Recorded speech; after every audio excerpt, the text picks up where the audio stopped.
Selamat sore, Assalamualaikum warahmatullahi wabarakatuh. Waalaikumsalam warahmatullahi wabarakatuh. Sudah lengkap ya, sudah nama siswa. Bisa kita mulai untuk kuliah pada sore hari ini? Bisa Ibu. Ya. Nah, sebelum kita mulai untuk kuliah hari ini, kita berdoa dulu ya. Berdoa mulai,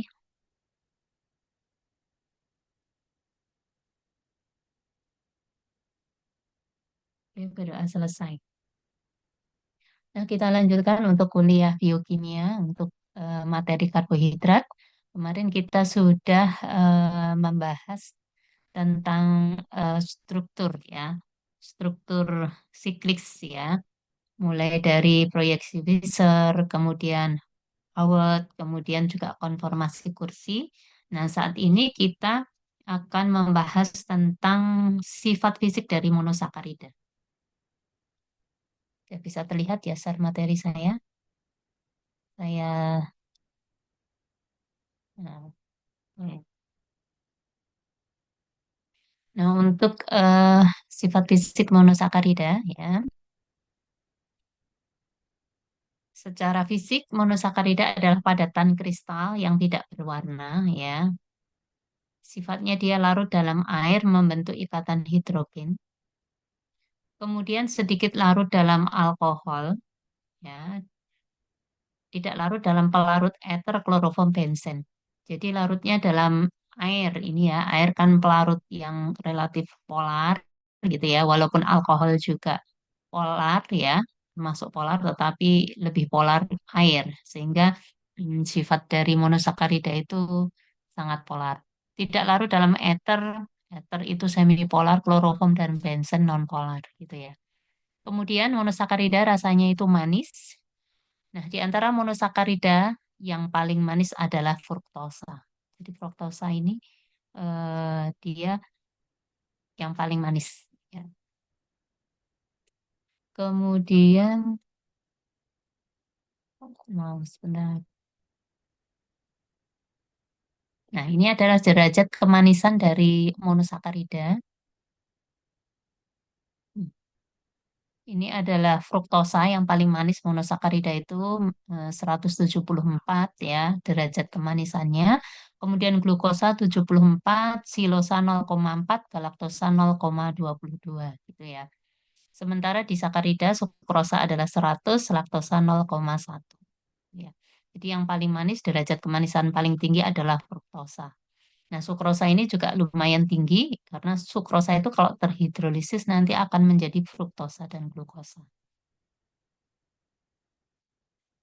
Kemudian kita masuk ke masing-masing monosakarida diawali dari glukosa dahulu, merupakan suatu aldoheksosa. Jadi glukosa itu aldo itu aldehid, heksosa dia mempunyai 6 atom C. Jadi terdiri dari atau mengandung gugus aldehid dengan 6 atom karbon ya sehingga termasuk dalam aldoheksosa. Glukosa merupakan komponen utama gula darah gitu ya. Nah, ini sering kita sebut dengan gula anggur atau dextrose ya karena dia strukturnya bisa memutar bidang polarisasi ke kanan. Banyak dijumpai pada buah-buahan, sayur-sayuran, madu, sirup, tetes tebu gitu ya. Nah, dia juga sebagai penyedia energi bagi seluruh sel dan jaringan tubuh.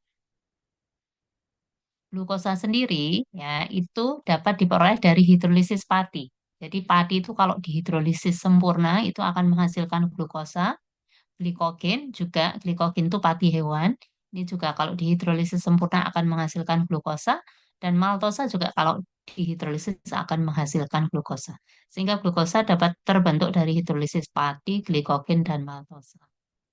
Kemudian dalam darah ya kadar gula darahnya yang normal tuh 80 sampai 120 gitu ya.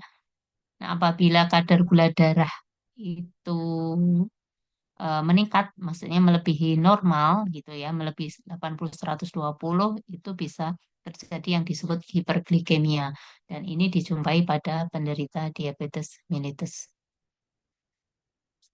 Nah, ini adalah struktur glukosa. Kemarin sudah kita bahas dan terangkan ya.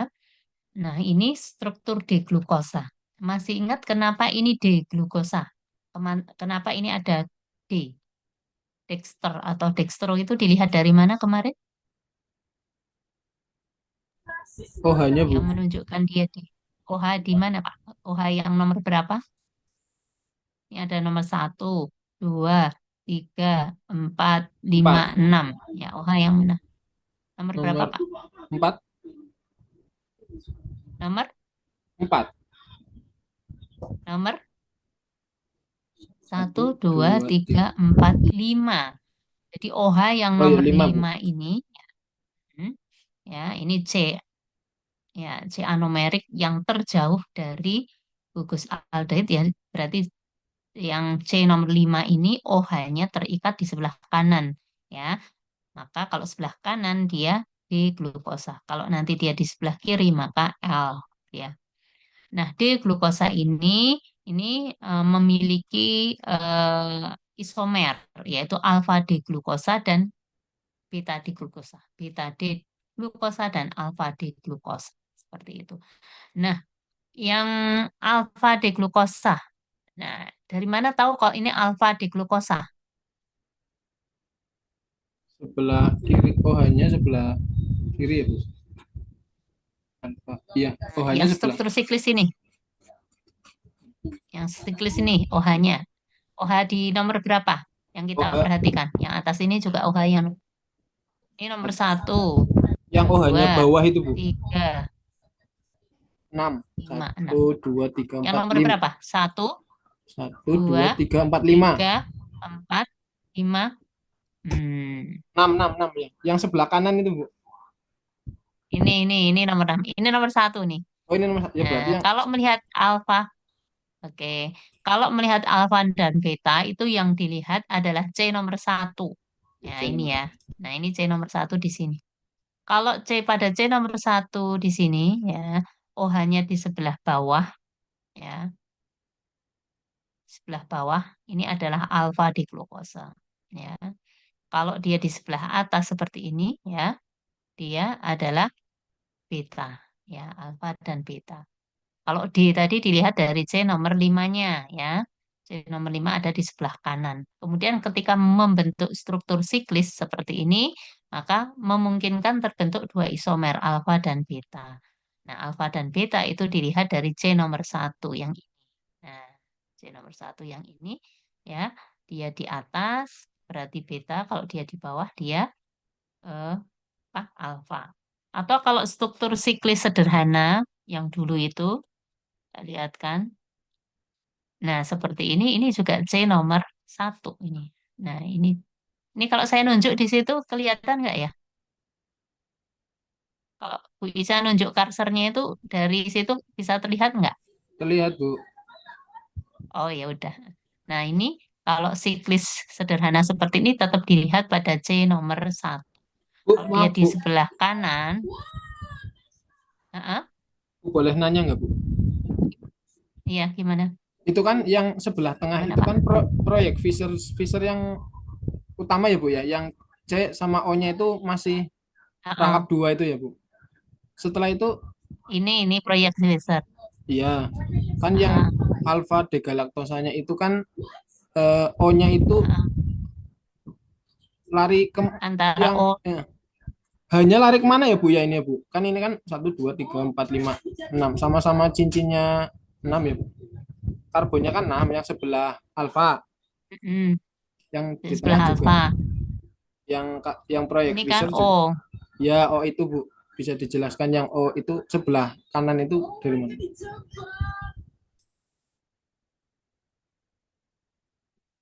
Nah, ini loh Pak. Ini kita bisa lihat di sini ya. Kalau dia ada gugus aldehid, ya, maka di sini apa akan menarik elektron. Jadi di sini O-nya menjadi kaya elektron. Kayak kalau kaya elektron, ya, maka H yang di sini dia pindah di sini. ini menjadi positif. Jadi kalau dia ketarik di sini, O-nya itu menjadi negatif banget. Kemudian yang C di sini menjadi positif. Kalau C di sini positif, maka ini elektron yang ada di O ini menjadi ke sini. Kemudian H di sini lepas, dia pindah ke H sini. Jadi maka di sini ada OH. Hanya yang di sini pindah di sini. Seperti itu. Jadi OH di sini pindah di H. H yang terikat di C ini. Nah, sekarang coba kita lihat di sini. Nah, kalau di sini ya, ini ada C di nomor berapa ini? Nomor 5 kan ya. Nomor 5. Terjadinya ini kan. Ini berarti ini dia narik elektron ke sini ya. Sehingga ini menjadi positif, di sini menjadi positif. Maka O di sini nanti akan eh, kan ini positif berarti akan ke sini. Terus hanya ini dia sini Pak, menjadi OH yang ini. Ini kan menjadi ada OH tadi. Iya. Terus yang di tengah-tengah itu Heeh. O-nya dari yang sisa yang bawah itu, O-nya Bu. dari O-nya ini. Nah, O-nya ini seperti yang kalau secara sederhana tadi dilihat di sini. Nah, ini O-nya ini. Nah, O-nya kalau ini kan ke sini. Kalau ini ya berarti O-nya yang tadi itu. Nah, O-nya yang ini. Nah, ini O. Berarti kalau Nah, seperti kalau alfa galaktosa itu juga sama aja ya Bu ya. O-nya tuh nanti seperti itu, cuman bedanya di cincin empatnya ya Bu ya. Oh, hanya yang sebelah kiri, ah, hanya ya Bu ya. iya, Oh, iya. Jadi oke. bedanya hanya yang nomor 4 aja. Satu, dua, tiga, empat. Di sini ada OH. Tapi pembentukannya ini sama. Oke Bu, terima kasih Bu. Seperti itu. Ya. Hmm. Oke, kita lanjutkan ya.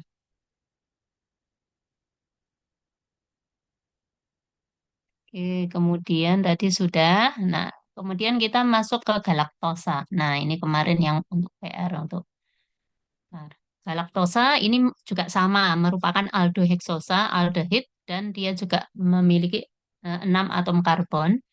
Cuma ini jarang terdapat secara bebas di alam. Jadi umumnya dia terikat dengan berikatan dengan glukosa dalam bentuk laktosa, gitu ya. Di glukosa plus galaktosa itu nanti membentuk laktosa. Ya, laktosa sendiri merupakan gula yang terdapat pada susu. Jadi tidak berdiri sendiri tetapi berikatan dengan glukosa membentuk laktosa. Nah, galaktosa rasanya kurang manis jika dibandingkan dengan glukosa ya. Jadi kurang larut dalam air dan merupakan gula pereduksi ya karena memiliki gugus aldehid gitu ya. Jadi semua monosakarida itu bisa mereduksi karena ada gugus aldehid dan keton. Galaktosa dapat juga berada dalam struktur alfa dan beta. Seperti dengan glukosa, dia juga dapat membentuk struktur alfa dan beta. Hmm. Nah, persis seperti ini ya. Hmm. Nah, perbedaannya adalah di C nomor berapa tadi? Satu, 2, 3, 4 di sini ya. Kalau glukosa OH-nya di sebelah kanan, kalau galaktosa di sebelah kiri. Pembentukan ini proyeksi Fisher kemudian ke arah Howard-nya juga sama ya. Nanti perbedaannya hanya di C nomor 4 1 2 3 4-nya aja di sini gitu ya. Nah, perbedaannya di sini. Sedangkan alfa dan beta juga sama ya. Alfa itu OH-nya dia di bawah, kalau beta itu OH-nya di atas. Nah, ini adalah struktur galaktosa ya. Ini adalah D-galaktosa yang memungkinkan terbentuk isomer alfa D-galaktosa dan beta D-galaktosa. Nah, kemudian kita masuk ke fruktosa, satu-satunya heksulosa yang terdapat di alam ya. Jadi dia satu-satunya heksulosa gugusnya dia itu bukan aldehid tetapi keton. Kemudian dia juga memiliki 6 atom karbon gitu ya. Nah, ini disebut juga gula buah ya, karena dia terdapat di buah nanti biasanya. Atau bisa juga disebut levulosa gitu ya. Kalau glukosa dextrosa ini disebut juga levulosa karena dapat memutar bidang polarisasi ke kiri strukturnya. Fruktosa merupakan jenis sakarida yang paling manis tadi ya, 170 berapa ya derajatnya gitu ya. Nah, ini terdapat dalam madu dan buah-buahan bersama dengan glukosa. Jadi glukosa tambah fruktosa nanti dia akan membentuk sukrosa. Sukrosa itu adalah kalau yang kita kenal saat ini gula pasir, nah itu adalah sukrosa. Jadi sukrosa itu kalau terhidrolisis akan menjadi glukosa dan fruktosa. Fruktosa ini juga merupakan gula reduksi karena dia memiliki apa tadi keton ya, gugus keton gitu ya. Ini kita lihat di sini. Ini kita lihat ya. 6 atom karbon, 1, 2, 3, 4, 5 dan 6 gitu ya. 6 atom karbon. Kemudian, nah ini adalah C. C ini C keton ya. CO. Jadi R, CO, ini R. Jadi ini adalah gugus keton. Nah, kemudian kalau dibikin struktur Howard, ini seperti ini ya. Ini nomor 1, 2, 3, 4, 5 dan 6. Seperti itu. Nah, sekarang pembentukan, nah, glikosida. Nah, ini kita teruskan ke tahap berikutnya.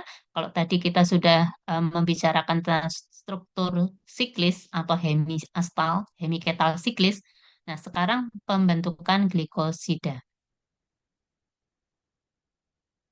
Reaksi monosakarida hemiastal atau hemiketal siklis. Nah, jadi ini kita tadi sudah eh, belajar tentang struktur ini ya, siklisnya ya, siklis dari monosakarida. Nah, kalau struktur hemiastal atau hemiketal siklis seperti ini bereaksi kembali dengan alkohol ya. Ini adalah metanol, CH3OH itu metanol gitu ya. Maka nanti akan membentuk asetal atau ketal. Nah, ini asetal atau ketal. Pada reaksi ini, gugus OH pada C anomerik, ya, gugus OH pada C anomerik yang ini maksudnya, ya, akan digantikan oleh gugus OR dari alkohol. OR itu OCH3. Di sini R-nya itu CH3, sehingga OCH3. Jadi OH-nya ini akan digantikan oleh OCH3. Nah, kemudian ikatan antara C di sini dengan OCH3, jadi yang warna biru ini disebut dengan ikatan glikosidik. Nah, ini ya, ini disebut ikatan glikosidik.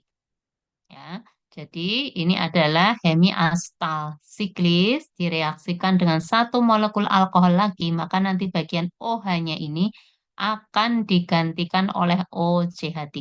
Ini OCH3. Nah, ini C, kemudian ini OCH3. Nah, ikatan antara C dengan OCH3 di sini yang biru ini namanya ikatan glikosida. Seperti ini. Jadi ini ikatan glikosida. Nah, sekarang kita lanjutkan. Apa itu ikatan glikosidik? Nah, asetal atau ketal seperti ini, jadi ini tadi ya, ini tadi disebut glikosida. Nah, ini disebut glikosida, di mana OH-nya diganti OCH3. Gitu ya. Dan sebentar ketutupan. Ikatan dari karbon anomerik dengan gugus OR disebut ikatan glikosidik. Tadi yang biru tadi disebut ikatan glikosidik. Ya. Di yang biru tadi disebut ikatan glikosidik. Nah, ini yang biru ini disebut ikatan glikosidik. Jadi ini glikosida, kemudian ini adalah ikatan glikosidik. Nah, sekarang kita mau masuk ke ikatan glikosidik. Sebelum masuk sebentar kita tentang glikosida ya. Nah, glikosida dinamai berdasarkan nama monosakarida yang membentuknya dengan akhiran A dengan ida. Jadi mengganti akhiran A dengan ida. Misalnya dia glukosa ya, monosakaridanya dari glukosa maka menjadi glukosida. Kalau dari manosa maka menjadi manosida. Seperti itu. Nah, sekarang kita fokusnya ke ikatan glikosidik ya. Ikatan glikosidik itu nanti yang akan menghubungkan dua monosakarida. Jadi monosakarida kalau bergabung dengan monosakarida yang lain, jadi ada dua monosakarida, itu akan membentuk disakarida. Nah, yang menghubungkan antara monosakarida satu dengan monosakarida yang kedua itu namanya ikatan glikosidik. Seperti itu. Nah, sekarang kita masuk ke disakarida. Disakarida adalah karbohidrat yang terdiri dari dua satuan monosakarida. Jadi ada dua monosakarida. Nah, dua monosakarida tadi dihubungkan dengan ikatan glikosidik, ya, antara C nomor satu tadi dari satu unit monosakarida dengan gugus OH dari unit monosakarida yang lain. Ya, nanti kita lihat. Nah, di sakarida sifatnya larut dalam air dan umumnya juga terasa manis seperti itu umumnya ya. Walaupun kemanisannya mungkin masih di bawah yang fruktosa tadi ya. Nah, beberapa disakarida yang sering kita jumpai ada sukrosa, maltosa, selubiosa, laktosa gitu ya. Jadi sukrosa ya ini adalah gabungan dari glukosa dan fruktosa. Kalau maltosa nanti dua glukosa ya. Selubiosa juga dua glukosa. Kalau laktosa itu glukosa dan galaktosa. Nanti kita lihat ya. Masing-masing monosakarida ini nanti dihubungkan dengan ikatan glikosidik. Nah, contohnya ini. Ini adalah struktur, misalnya kita ambil contoh ini adalah struktur eh, sukrosa. Sukrosa itu adalah terdiri dari glukosa dan fruktosa. Nah, glukosa dan fruktosa ini dihubungkan dengan ikatan glikosidik. Nah, ini ya, pada C nomor satu, pada satu unit, ya ini pada unit glukosa, ini pada C nomor satu di sini ada OH ke bawah. Kemudian pada fruktosa ini, nah ini di sini C, ini C nomor dua. Jadi ini nomor satu, ini nomor dua. Kalau fruktosa nomor dua, seperti itu. Nah, yang merah ini namanya ikatan glikosidik ya. Jadi yang menghubungkan antara glukosa dengan fruktosa itu adalah ikatan glikosidik. Nah, jadi OH di C nomor satu dengan OH di C nomor dua seperti itu. Oke, sekarang kita masuk ke masing-masing disakarida. Nah, disakarida dibagi menjadi dua, yaitu disakarida dengan gugus hemiastal bebas. Ya, maksudnya secara mudah ya, disakarida yang memiliki gugus OH glikosidik. Ya, sehingga ini sifatnya bisa mereduksi. Nah, kita lihat di sini, ini adalah OH glikosidik bebas. Ya, kalau di sini OH glikosidik ya, ini adalah OH glikosidik itu OH yang terikat di C nomor satu. Ini OH-nya sudah tidak bebas karena dia digunakan untuk mengikat glukosa yang sebelah kanan. Jadi ini ya yang sebelah kiri ini glukosa ini ya ini digunakan OH glikosidiknya untuk mengikat glukosa yang sebelah kanan. Jadi ini yang di sebelah sini OH-nya tidak bebas. Nah, yang di sebelah kanan ini, nah ini C nomor satu ini masih mengikat OH glikosidik. Nah, ini yang dimaksud dengan OH glikosidik. Nah, pada struktur ini ya, pada struktur ini pada maltosa ini dia mengandung gugus OH glikosidik ini ya, karena OH ini bebas ya. OH ini bebas dan dia tidak digunakan untuk mengikat apa monosakarida di sebelahnya. Jadi ini sifatnya bisa mereduksi. Kenapa? Karena dia memiliki gugus OH glikosidik yang bebas. Seperti itu. Beda dengan fruktosa tadi. Ya, kita lihat yang fruktosa tadi. Di fruktosa tadi tidak ada gugus OH glikosidik. Nah, di sini OH-nya digunakan untuk mengikat. Nah, di sini. Nah, ini nggak ada OH-nya. Ya, di fruktosa juga tidak ada OH glikosidik. Sehingga pada sukrosa ini tidak memiliki sifat mereduksi karena dia tidak mengandung gugus OH glikosidik. Sedangkan maltosa ini memiliki gugus OH glikosidik sehingga memiliki sifat bisa mereduksi. Contohnya apa? Yang apa gugus hemiastal bebas tadi adalah maltosa dan laktosa. Ini maltosa laktosa dua-duanya memiliki OH glikosidik. Oke. Nah, yang satunya tadi disakarida yang dengan gugus hemiastal bebas. Nah, satunya adalah disakarida tanpa gugus hemiastal bebas. Maksudnya dia tidak mempunyai gugus OH glikosidik. Contohnya ini adalah sukrosa. Sukrosa ini tidak memiliki OH glikosidik. OH-nya ini digunakan untuk mengikat eh, apa ini fruktosa, ya, sehingga dia tidak dapat mereduksi. Nah, ini perbedaan sukrosa, maltosa, dan eh, apa tadi? Ya, laktosa. Nah, laktosa, laktosa. Jadi maltosa dan laktosa, ya. Kemudian kalau sukrosa sendiri, dia tidak memiliki OH glikosidik seperti itu. Nah, sekarang eh, jenis dari disakarida selubiosa itu gabungan dari beta diglukosa dan beta diglukosa.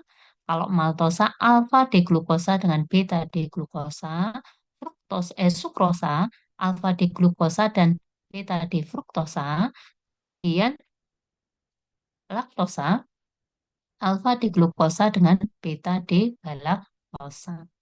Nah, ini ada yang sering kita kenal ada 4 selubiosa, maltosa, sukrosa, dan laktosa. Seperti itu. Kita masuk ke masing-masing. Yang pertama adalah maltosa. Nah, maltosa adalah suatu disakarida dan merupakan hasil hidrolisis parsial dari tepung atau amilem. Ya, jadi ini hidrolisis parsial itu maksudnya hidrolisisnya tidak sempurna. Kalau hidrolisisnya sempurna, nanti akan menghasilkan glukosa ya.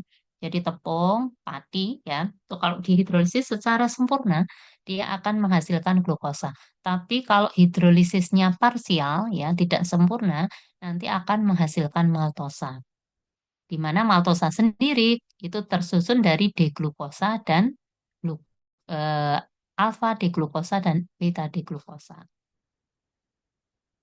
Nah, ikatan dua molekul glukosa pada maltosa ini terjadi antara atom karbon yang nomor satu, ya, dan atom karbon nomor 4 pada glukosa kedua. Jadi pada glukosa pertama, ya, itu pada karbon nomor satu, dan pada glukosa yang kedua pada karbon yang nomor 4. Sehingga maltosa mempunyai gugus OH glikosidik dan bersifat mereduksi. Ikatan glikosidiknya disebut ikatan alfa, satu aksen 4 glikosidik. Sekarang kita lihat untuk ikatannya. Nah, kita lihat di sini, ini alfa, alfa di glukosa, ini ya. Ini adalah beta di glukosa. Beta itu berarti OH-nya dia di atas ya. Kalau alfa berarti OH-nya dia ke bawah. Ya, berarti ini yang alfa di glukosa, ini beta di glukosa. Nah, ikatan glikosidik yang terjadi adalah karena dia di sini OH-nya harusnya ke bawah. Kalau ke bawah itu kan alfa. Maka ikatannya disebut ikatan alfa. Ya, ini sesuai dengan yang pertama ini. Ya, ini adalah OH-nya ke bawah. Ya, seharusnya kan ini OH-nya ke bawah kan. Ya, maka disebut ikatan alfa. Kalau ke bawah, ini alfa. Ya, kemudian antara C nomor satu pada glukosa pertama, jadi ini C nomor satu. Terus yang ini C nomor 4, karena nomornya sini satu, 2, 3, 4. Ya, sehingga ikatannya disebut ikatan alfa, ya, alfa, satu aksen atau satu gitu aja juga boleh, 4 glikosidik. Jadi pada maltosa, ikatan glikosidik yang terjadi adalah ikatan alfa, satu aksen 4 glikosidik. Seperti itu. Nah, ini adalah pada maltosa. Nah, ini memiliki eh nih OH. OH. Ini OH ini OH bebas di sini ya. Ya, OH glikosidik bebas sehingga dia memiliki sifat bisa mereduksi. Kebetulan ini adalah OH-nya di atas sehingga ini beta. Seperti itu. Nah, ini adalah konformasi Harvard tadi ya. Kemudian kalau konformasi kursi juga sama ya. Ini penggambarannya juga ini ke arah bawah. Arah bawah ini berarti menunjukkan alfa ya. Alfa satu aksen empat glikosidik. Ya, ikatan alfa satu aksen empat glikosidik. Oke, seperti itu. Ini untuk maltosa.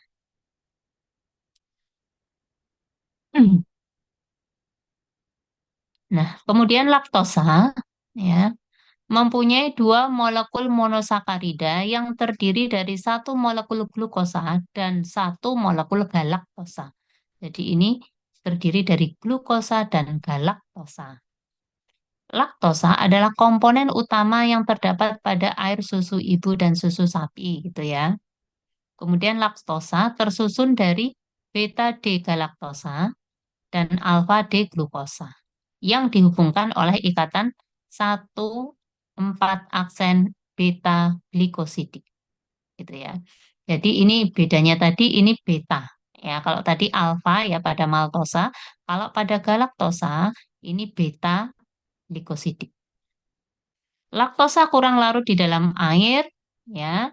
Sumbernya hanya terdapat pada susu sehingga disebut dengan gula susu. Kandungan pada susu sapi 4-5%, pada ASI 4-7%. Gitu ya. Nah, kita lihat di sini, oh ini ASI ya. Laktosa dapat menimbulkan intoleransi atau laktosa intolerance disebabkan kekurangan enzim laktase. Ini biasanya terjadi pada anak-anak atau bayi, tapi tidak menutup kemungkinan pada orang dewasa juga. Ya, karena di dalam tubuhnya kekurangan enzim laktase yang bisa mencerna laktosa. Sehingga sering menyebabkan diare, kembung, flatus, kejang perut gitu ya. Nah, kekurangan laktase pada bayi dapat menyebabkan gangguan pertumbuhan karena bayi sering diare. Nah, terapi dietnya dengan pemberian formula rendah laktosa, itu ya. Nah, sekarang kita eh, dari ikatan glikosidiknya. Ya. Nah, ini ya, ini adalah galaktosa, ini adalah glukosa. Nah, ini OH-nya ini dia ke arah atas ya, kalau pada laktosa. Jadi ini OH-nya ke arah atas ya. Kalau ke arah atas berarti dia beta ya. Berarti ikatan glikosidiknya adalah ikatan beta. Nomornya sama, satu aksen, empat glikosidik. Sehingga pada struktur laktosa, ikatan glikosidiknya adalah ikatan beta, satu aksen, empat glikosidik. Seperti itu. Nah, kalau pada konformasi kursi juga sama. Ini arahnya ke atas, berarti dia beta ya. Beta, satu aksen, empat glikosidik. Seperti itu. Nah, pada laktosa juga memiliki, bisa terlihat ya. Sudah, Bu. Kita mulai saja ya, nanti tidak waktunya tinggal setengah jam lagi gitu ya. Kita masuk ke polisakarida yang pertama yaitu pati. Pati nama lainnya amilum. Ini merupakan karbohidrat kompleks ya. Secara fisik dia sifatnya adalah tidak larut di dalam air, berupa bubuk putih, tawar ya, tidak ada rasanya dan tidak berbau seperti itu. Itu secara fisik. Nah, padi ini merupakan bahan utama yang dihasilkan oleh tumbuhan ya untuk menyimpan kelebihan glukosa. Jadi kalau kelebihan glukosa sebagai produk fotosintesis pada tumbuhan itu nanti disimpan dalam bentuk pati. Nah, pati sendiri merupakan sumber energi yang penting bagi manusia maupun hewan. Pati bisa diambil dari gandum, ya, tepung jagung, umbi, batang maupun biji-bijian ya. Termasuk biji-bijian mungkin ada padi dan lain sebagainya ya. Jadi itu sumber pati. Nah, pati sendiri tersusun dari dua macam karbohidrat ya. Ada amilosa dan amilopektin. Nah, jadi pati mengandung 20% amilosa dan 80% amilopektin. Amilosa ini sifatnya larut di dalam air panas, sedangkan amilopektin ini tidak larut dalam air panas. Sehingga padi ini sifatnya juga sukar larut di dalam air ya. Karena penyusunnya 80% adalah amilopektin yang tidak larut dalam air panas. Nah, kita masuk ke amilosa. Amilosa adalah 20% penyusun dari padi. Jadi padi itu tersusun 20%-nya itu amilosa.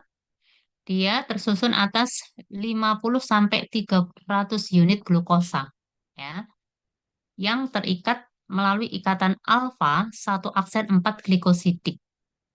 Sifatnya dia larut di dalam air. Nah, kita lihat di sini amilosa ini ya.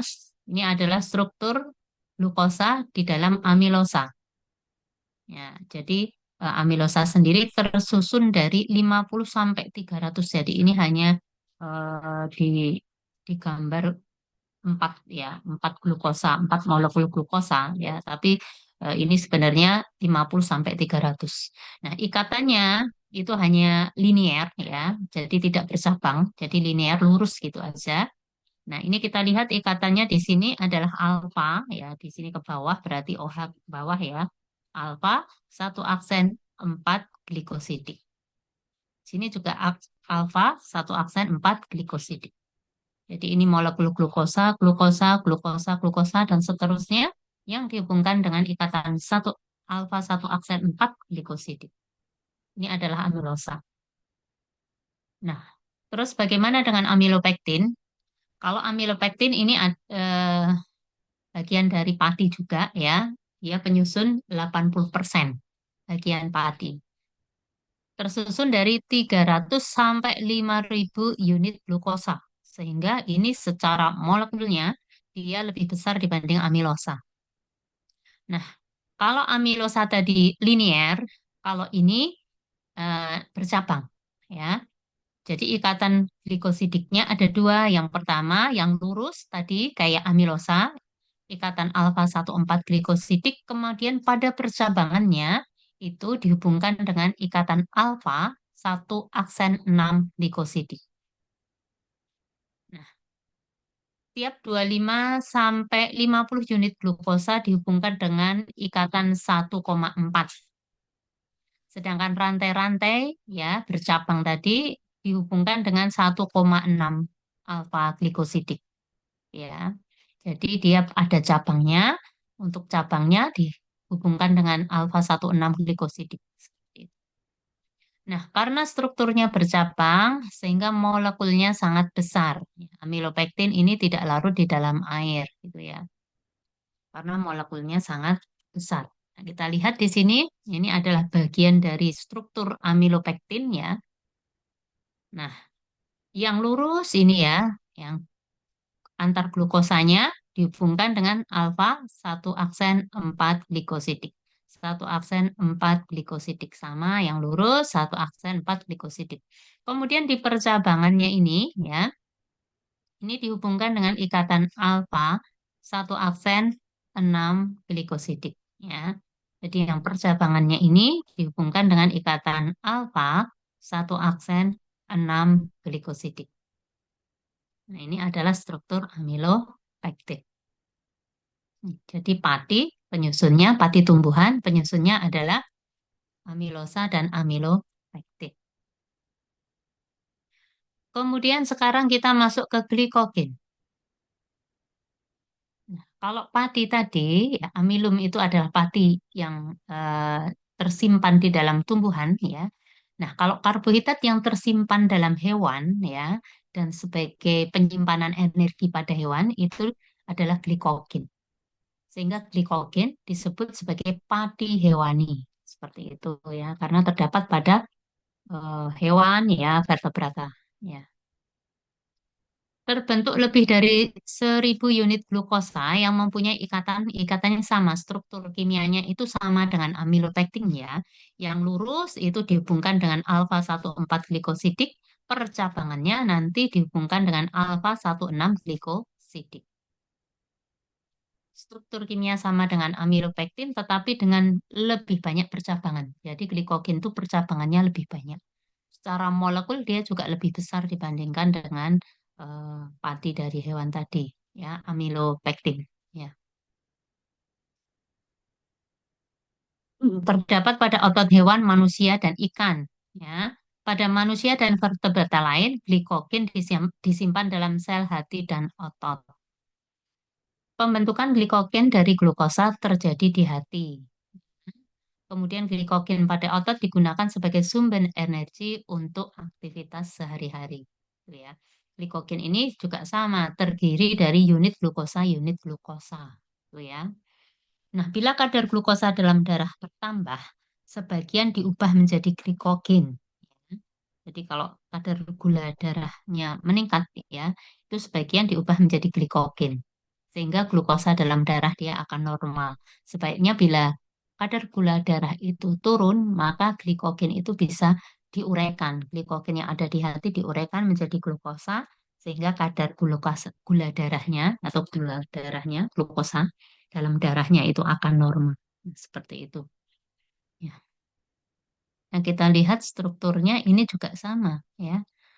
Nah, ini yang lurus itu dihubungkan dengan alfa 14 glikosidik, percabangannya itu dihubungkan dengan ikatan alfa 1,6 glikosidik seperti itu. Nah, ini yang lurus, kemudian ini percabang.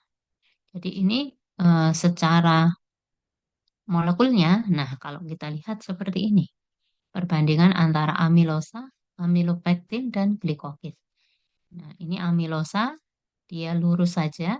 Kemudian amilopektin ada percabangannya. Kemudian glikogen ini percabangannya lebih banyak dibanding amilopektin.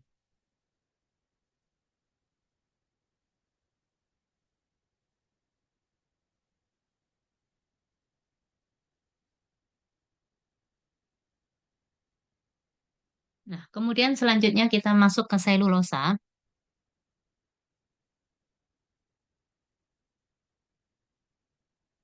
Selulosa adalah polimer berantai panjang dari polisakarida karbohidrat. Gitu ya. Merupakan bagian yang terpenting dari dinding sel tumbuh-tumbuhan. Dari dinding sel tumbuh-tumbuhan itu penyusunnya adalah selulosa, di mana ini adalah suatu karbohidrat. Selulosa tidak dapat dicerna oleh tubuh manusia karena tidak ada enzim yang bisa memecah selulosa. Selulosa berfungsi sebagai sumber serat yang dapat memperbesar volume dari feses sehingga akan memperlancar defekasi. Pada hidrolisis, selulosa menghasilkan selubiosa dan pada akhirnya akan menghasilkan glukosa. Seperti itu. Nah, ini adalah struktur dari selulosa. Nah, ini adalah struktur selulosa, ya. Oke. Nah, ini juga NXX-nya ini banyak ya. Jadi ini hanya ditulis beberapa saja, tapi sebenarnya dia panjang seperti itu. Nah, kemudian dextrin. Dextrin merupakan hasil antara pada proses hidrolisis amilum sebelum terbentuk maltosa. Jadi, amilum itu kalau terhidrolisis sempurna, dia akan menjadi glukosa, gitu ya. Tapi kalau dia tidak sempurna, nanti bisa menjadi maltosa. Nah, hasil antara pada hidrolisis amilum sebelum menjadi maltosa itu, nah ini akan menjadi dextrin dari amilum, kemudian amilum terlarut, kemudian menjadi amilodextrin, kemudian menjadi eritodextrin, menjadi akrodextrin, kemudian menjadi maltosa. Nah, maltosa sendiri kalau terhidrolisis nanti akan menjadi glukosa. Sifatnya dia mudah larut di dalam air gitu ya. Kemudian larutan dextrin dimanfaatkan sebagai bahan perekat. Seperti itu. Nah, ini adalah struktur dari dextrin. Ini juga N-nya itu juga banyak. Kemudian kitin. Kitin merupakan polisakarida sebagai bahan pembangun bagi hewan dengan kaki banyak. Pada hidrolisis, kitin menghasilkan amino 2-deoksidiglukosa. Ya. Di alam, kitin ini berada atau berikatan bersama dengan protein dan lipid. Ini adalah struktur dari kitin. Nah, jadi dia mengandung amino dan deoksidiglukosa. Seperti itu, ini struktur dari kitin. Ini terdapat pada hewan dengan kaki banyaknya. Kita masuk ke penyakit yang berhubungan dengan karbohidrat. Yang pertama adalah obesitas, yaitu kelebihan berat badan akibat kelebihan kalori. Ya. Jadi kelebihan karbohidrat itu juga bisa menyebabkan kelebihan berat badan, gitu ya. Kemudian dua, marasmus, suatu kondisi serius kekurangan kalori dan protein. Nah, tapi yang poin dua ini mungkin sudah jarang terjadi ya, kecuali dalam kondisi tertentu ya. Sekarang penyakit itu lebih banyak kepada kelebihan-kelebihan ya. Kayak obesitas kelebihan, diabetes mellitus ini juga kelebihan gitu ya. Jadi sekarang pola penyakit itu lebih pada kelebihannya. Kalau marasmus ini mungkin bisa terjadi untuk daerah-daerah tertentu ya, yang mungkin daerah konflik atau mungkin daerah ya. eh, tapi saat ini sudah tidak banyak ya dibanding zaman kalau dulu kan kekurangan gizi, kekurangan zat-zat ya nutrisi itu banyak terjadi. Kalau sekarang lebih ke arah ya lebih hiperkolesterol seperti itu ya. Kelebihan apa bahasa purin gitu ya yang menyebabkan penyakit-penyakit saat ini muncul gitu ya. Kemudian yang keempat, laktosa intolerance, yaitu gangguan metabolisme laktosa karena tadi ya kekurangan enzim laktase. Ini sudah kita singgung pada saat apa tadi ya, laktosa tadi. Ini kurang lebih penyakit yang berhubungan dengan karbohidrat. Nah, sekarang kita masuk ke identifikasi karbohidrat. Hmm. Nah, dasarnya adalah adanya gugus OH, aldehid, dan keton. Ya, karena karbohidrat itu mengandung gugus OH, aldehid, dan keton, maka ini dijadikan dasar untuk analisis senyawa ini, ya, senyawa karbohidrat. Nah, kemudian pembagiannya pertama adalah uji umum identifikasi karbohidrat. Nah, umum itu artinya bahwa ini dapat digunakan untuk semua karbohidrat, yaitu dengan uji molis. Ya, uji molis itu bisa digunakan untuk semua karbohidrat. Jadi untuk semua jenis karbohidrat dia positif dengan uji molis. Terdiri dari larutan alfa-naftol dalam alkohol, gitu ya. Semua karbohidrat positif dengan reaksi molis, maka ini dijadikan sebagai uji umum untuk identifikasi karbohidrat. Jadi ini tidak spesifik mengarah ke karbohidrat tertentu, tidak, tetapi kalau karbohidrat ya eh, diuji dengan reaksi molis, maka dia pasti positif. Sehingga ini biasanya dijadikan sebagai reaksi pendahuluan ya atau reaksi umum dalam analisis kualitatif karbohidrat. Hasil positif bila terbentuk cincin ungu. Ya, cincin ungu ini sebagai hasil reaksi kondensasi furfural dengan alfa naftol. Prinsipnya adalah kondensasi hidroksi metil furfural ya, kalau sampelnya berupa heksosa atau furfural kalau sampelnya berupa pentosa ya, dengan alfa naftol nanti membentuk cincin yang berwarna ungu. Jadi cincinnya itu bisa di tengah itu, di tengah dua larutan gitu ya. Alfa naftol ini sebagai indikator gitu ya, yang memberikan warna ungunya tadi ya, biar bisa eh, apa terlihat warna ya, terlihat warnanya ungunya tadi ya. Maka ada penambahan alfa naftol. Sedangkan asam sulfat ditambahkan, fungsinya dia itu akan menghidrolisis glukosa ya atau heksosa menjadi hidroksi metil furfural. Atau kalau sampelnya berupa arabinosa atau pentosa akan menjadi furfural. Nah, jadi kalau hidrolisisnya itu sampel kita berupa glukosa atau golongan heksosa pokoknya ya, golongan heksosa nanti akan eh, terhidrolisis menjadi hidroksi metil furfural ya dengan adanya asam sulfat atau kalau pentosa akan menjadi furfural. Nah, kemudian hidroksi metil furfural atau furfural itu kemudian akan bereaksi dengan alfa naftol membentuk cincin berwarna ungu. Nah, ini adalah reaksi. Ya, ini adalah misalnya sampelnya kita ambil heksosa gitu ya. Dengan adanya asam sulfat yang ditambahkan, maka dia akan mengubah heksosa itu menjadi hidroksimetil furfural. Seperti ini. Nah, kemudian hidroksimetil furfural ini nanti akan ditambah alfa naftol membentuk cincin ungu. Seperti itu. Jadi cincin ungu ya, ini nanti sebagai indikator ya agar bisa ditangkap warna ungunya terlihat ya. Maka ditambah dengan alfa naftol. Seperti itu.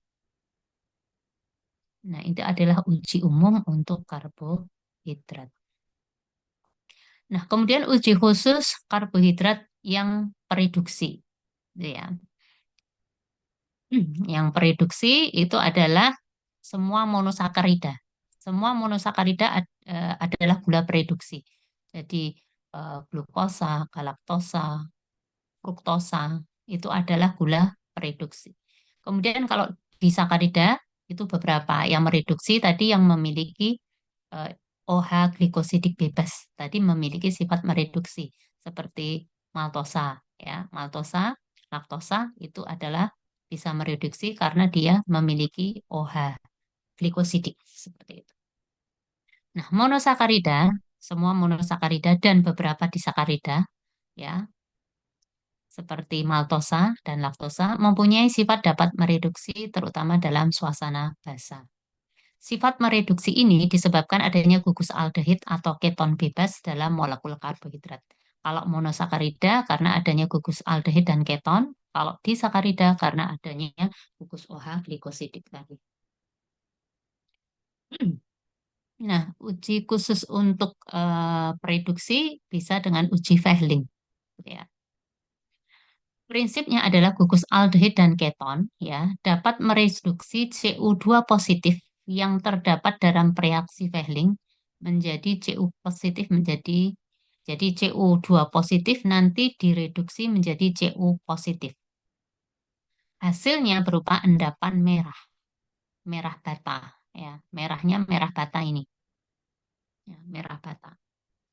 Reaksi Fehling kalau pernah di lab ya kalian, Fehling itu terdiri dari Fehling A dan Fehling B ya. Kalau yang tersedia di lab, Fehling A dan Fehling B itu diambil sama banyak. Misalnya 1 mili Fehling A, Fehling B-nya juga 1 mili, kemudian dicampurkan dulu keduanya. Baru ditambahkan dengan sampel. Ya. Kemudian ya, ditambahkan karbohidrat pereduksi, kemudian dipanaskan maka akan terjadi warna dari biru menjadi hijau, menjadi kuning, kemerah-merahan, dan pada akhirnya terbentuk endapan merah bata.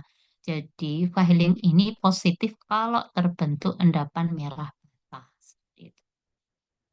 Nah, karbohidrat pereduksi diubah menjadi asam onat yang membentuk garam karena adanya basa. Sedangkan reaksi Fehling mengalami reduksi Cu2 positif menjadi Cu positif. Jadi reduksi ini bilangan oksidasinya dari 2 menjadi 1. Berarti adalah terreduksi ini ya. Terreduksi itu maksudnya Cu2 positif menjadi Cu positif. Jadi berkurang bilangan oksidasinya. Nah, sebagai reaksinya adalah seperti ini. Ini misalnya glukosa ya. Nah, direaksikan dengan Cu2 positif ini menjadi asam onat atau asam diglukonat. Kemudian Cu2 positifnya itu berubah menjadi Cu positif atau dalam bentuk Cu2O. Ini bilangan valensinya 1. Cu di sini Cu positif valensi 1. Nah, ini terbentuk endapan merah bata. Nah, ini yang menunjukkan endapan merah bata itu menunjukkan bahwa glukosa itu positif dengan reaksi Fehling ya. Berarti dia bisa mereduksi seperti itu. Kemudian uji Benedik ya, ini masih karbohidrat reduksi, yaitu uji Benedik ya. Ini spesifik untuk karbohidrat dengan gugus karbonil bebas ya. Reaksi yang terjadi adalah reduksi oksidasi. Reaksi ini berupa larutan kupri sulfat natrium karbonat dan natrium sitrat. Glukosa dapat mereduksi Cu2 positif menjadi ion Cu positif dan mengendap sebagai Cu2O. Jadi hampir mirip ya prinsipnya. Kemudian di sini ada natrium karbonat dan natrium sitrat. Ini fungsinya sebagai reagen yang bersifat basa lemah. Endapan yang terbentuk nanti hasilnya tergantung konsentrasi sampel. Jadi bisa berwarna hijau, kuning, atau bahkan merah bata. Jadi positif uji Benedict itu bisa mulai dari hijau, kuning, atau merah bata, tergantung dari konsentrasi sampel yang digunakan. Seperti itu. Nah, ini uji Benedict, ini juga sama prinsipnya. Ini adalah sampel ya. Nah, di sini ada aldehid ya. Ini menjadi gugus COOH nantinya. Kemudian CO2 positif ini akan menjadi Cu positif atau Cu2O yang mengendap. Oke, ini adalah uji Benedict. Kemudian uji Barfoot. Uji Barfoot, reaksi terdiri larutan kupri astat dan asam astat digunakan untuk membedakan antara monosakarida dengan disakarida. Jadi Barfoot ini untuk membedakan monosakarida dan disakarida. Monosakarida mereduksinya lebih cepat dibanding disakarida. Ya. Jadi kalau monosakarida berarti hasil reaksinya mereduksinya dia lebih cepat dibanding disakarida. Perbedaan antara Barfoot dengan Fehling dan Benedict adalah bahwa Barfoot digunakan dalam suasana asam. Nah, oke. Kemudian ada lagi uji Tollens. Ya, uji Tollens terdiri dari larutan AgNO3 dan amonium hidroksida.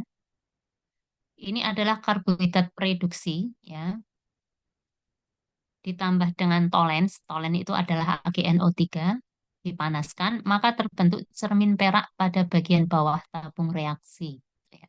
Jadi dia positif itu kalau nanti ada cermin perak atau cermin gemerlap, ya, agak kayak gemerlap itu di bagian bawah tabung reaksi karena terbentuknya Ag tadi. Nah, karbohidrat pereduksi dioksidasi menjadi asam onat yang segera membentuk garam amonium. Sementara pereaksi tolennya direduksi, nantinya akan membebaskan logam perak, Ag. Ag itu perak ya, yang membentuk cermin perak atau cermin gemerlapan di bagian bawah tabung. Jadi nanti akan mengkilap di bagian bawah tabung. Nah, ini ada Ag, ini yang mengendap ini. Nah, ini yang menjadi eh, identifikasinya itu dilihat dari terbentuknya ini. Cermin perak gemerlap dari Ag yang mengendap. Seperti itu. Kemudian ini ada uji masih pereduksi ya, ada Tollens, Barfoot, Benedict, Sperling itu ya. Kemudian uji khusus untuk identifikasi uji Seliwanov untuk keton. Uji Seliwanov untuk mengidentifikasi adanya gugus keton pada suatu sakarida. Ya. Reagen Seliwanov terdiri dari 0,5% resorsinol dan 5 NHCl. HCl, 5 NHCl. Reaksi positif apabila terbentuk warna merah. Dari uji Seliwanov itu positif kalau terbentuk warna merah. HCl akan mengubah heksosa menjadi hidroksi metil furfural yang kemudian akan bereaksi dengan resorsinol membentuk kompleks yang berwarna merah. Jadi prinsipnya ini ya, heksosa ya akan membentuk hidroksi metil furfural yang kemudian akan bereaksi dengan resorsinol membentuk kompleks yang berwarna merah. Aldosa untuk terhidrolisis butuh asam pekat, sedangkan ketosa cukup dengan asam encer.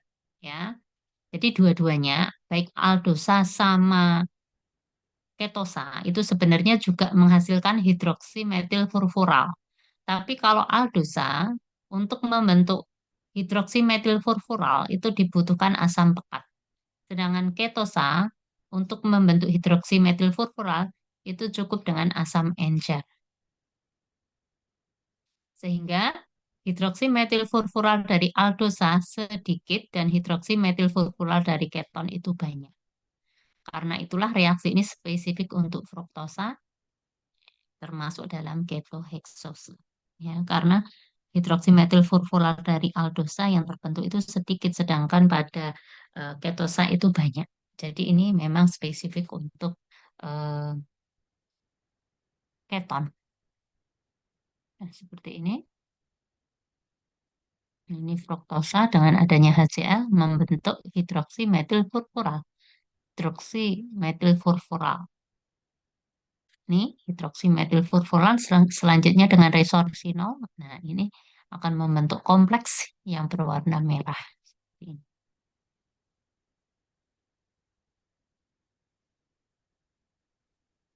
Oke, sampai di sini untuk materinya.